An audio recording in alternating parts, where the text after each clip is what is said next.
Ladies and gentlemen, welcome back to Perception Paradox. My name is Zivile, I'm your host, and I'm saying hi today from my hometown, Vilnius, where I'm back for a couple of weeks. We just hosted yesterday an event with Superhero Capital and Vendap Capital in Vilnius about how to raise in 2026 Series A and some stats. We had Aurimas from Kopla sharing his story, and I guess one of the key highlights and key takeaway, an example maybe Aurimas shared was that he compared fundraising to sales. So let's say if you're doing sales out of 12 leads, well, 3, 4 of them might convert into the sale.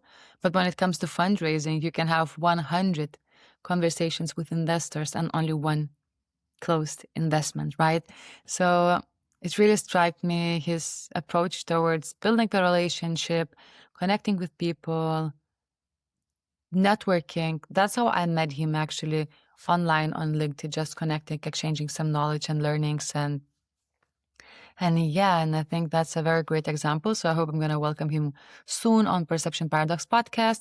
In the meantime, today's episode is very just quick reminder, refresh, something different for the content before we go back to the founder stories.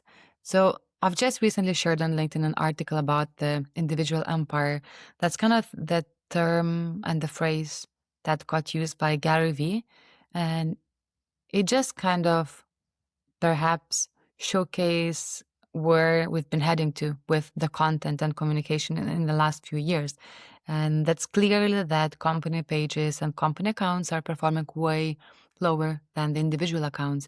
And even my friend's company, LinkedIn, has just launched some data revision and compared how the company account in comparison to the employees' engagement and online presence on LinkedIn in this case was way higher. And I kind of thought that it's nice just to have a quick reflection. Why is that? And to share my story on LinkedIn and what worked for me, what didn't work. And yeah, maybe that would resonate for you as well and make you think or encourage you to start communicating and expressing your thoughts online.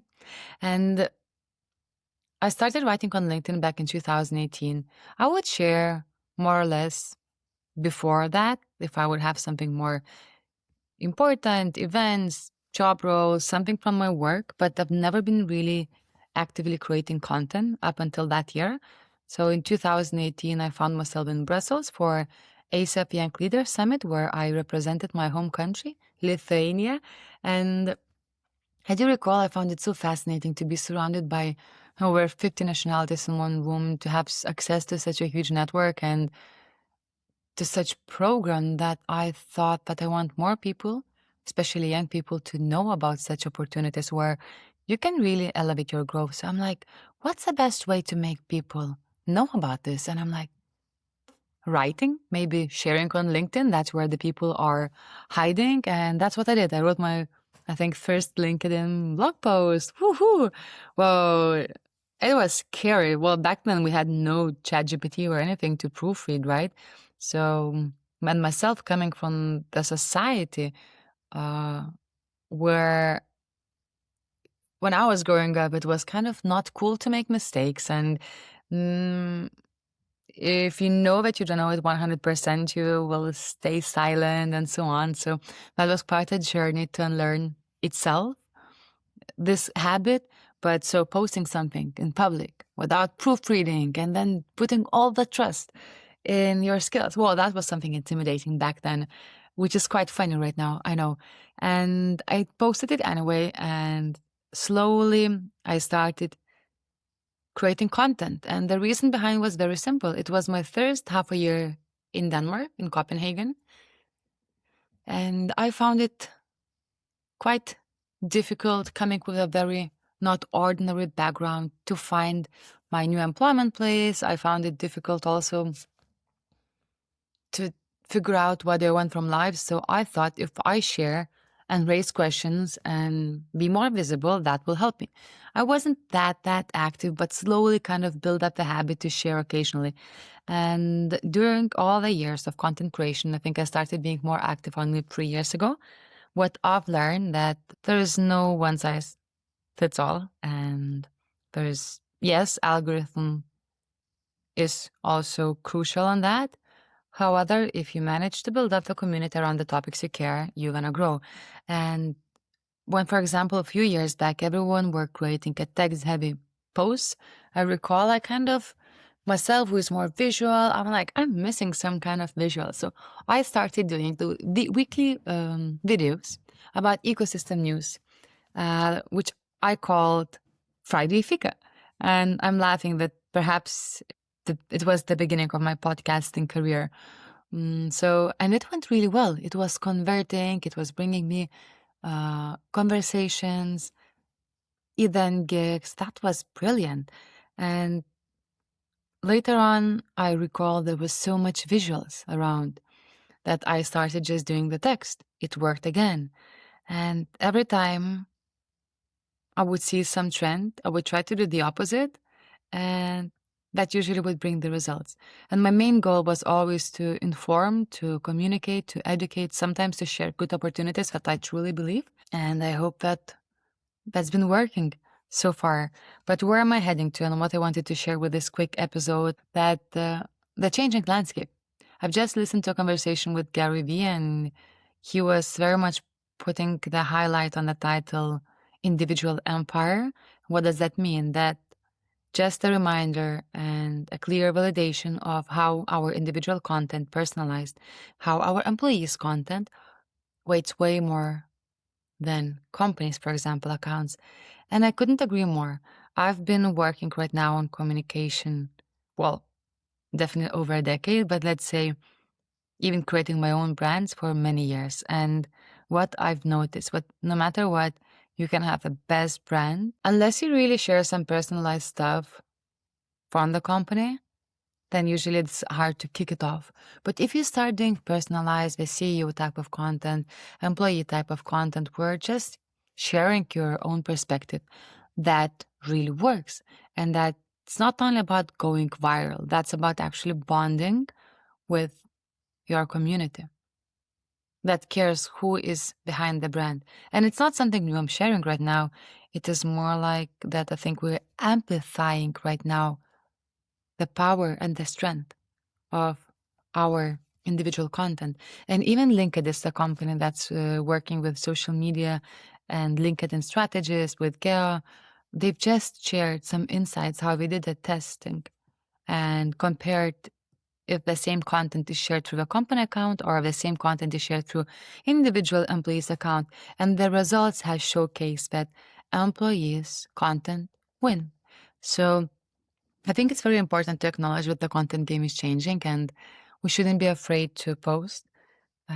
We definitely see a lot of mediocre content and none of us mm, can run away from that. What we can do about that can try to give more our own authenticity, and this way I think it's possible to definitely stand out, to mix the content sometimes less polished, more real. It's way better than fully polished content because over the year, I think we will just gonna keep strengthening our resistance to AI generated content. And it's pretty easy to spot it. Like, remember, like, I think like 2 years ago, it was like, dear fam. Now we have some different ways to recognize it and to see that it's unfortunately not real. So I just wanted to record this episode as a reminder that it's 2026. It's never been easier to create content, to sell, to position, to build your brand. And it's never been more important than now because with so much noise around, that's the way to differentiate, that's the way to be seen, and that's the way to belong, either creating your community or joining the community or collaborating. And if you've been waiting for that moment to start creating, it's now it's your moment. Just do it. If you've been having questions how to start, there are so many different videos, or just reach out to someone whose content you like. And sometimes I keep hearing about social media that, oh, there is so much noise and so much scam and just irrelevant content. Well, the best part about that you can design your feed, no matter which social media channel you use. So once you do that, I'm pretty sure you can learn a lot. So there are always, pros and cons.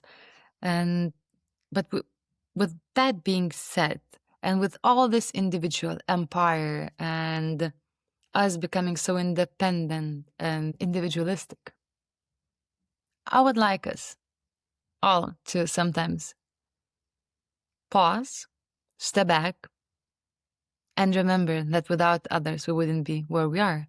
So it's not only about me, but it's also about us. So sometimes let's do some compromises or find some common ground solutions, or let's try simply to be empathetic towards each other to understand where it's coming from. Obviously, I'm not talking being an asshole or something. And when it comes to content, I think,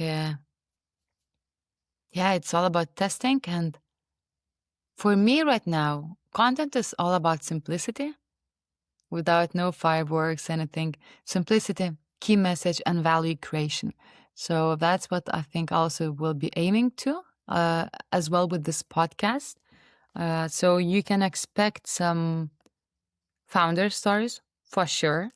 And I've been looking a lot into covering more health topics. So I'm thinking of launching series to see if there is an resonance, if there is an interest, and if yes, maybe it's going to become a bigger project. So I guess that's it from me today. I hope that you got inspired. And talking about the content. So it's quite funny and hilarious sometimes. You can plan, you can schedule, you can create lots of different incredible, wise content, but sometimes everything, what I figured out is just way more simpler. It's all about just a bit of aesthetics, key message, your original point of view, and the right timing. So that's what happened for me, for example, with my Instagram. I've been now enjoying some travels and the cultural experiences in India. And for example, I've never been active on Instagram or anything, but I've learned so much during my time there. So I thought, why not to share my perspective? Why not to share with others who maybe were avoiding to experience that culture or to see that different, uh, to see that how insanely diverse India is. And the way I like to say, and my friend told me, India is life without filter. So I just posted it on Instagram. I also shared it on LinkedIn. And I don't know, it just picked up. It blew my mind. Apparently I've got to the right audience. I spoke to the right audience, and also locals were very fascinated about my experience there. People who always wanted to go to India were fascinated to see and were sharing that I managed to transmit the message and the feel of India. So if I would like you to leave this conversation quick episode today with one key takeaway, so that would be own your story, be authentic, and start sharing it when you are ready. Okay, so thank you so much for tuning in today for this quick different type of episode and snippet. We're back next week with the founder story, and I'm telling you, it's going to be very interesting. So stay tuned, come back next week, and let me know if you enjoyed this type of content. Bye!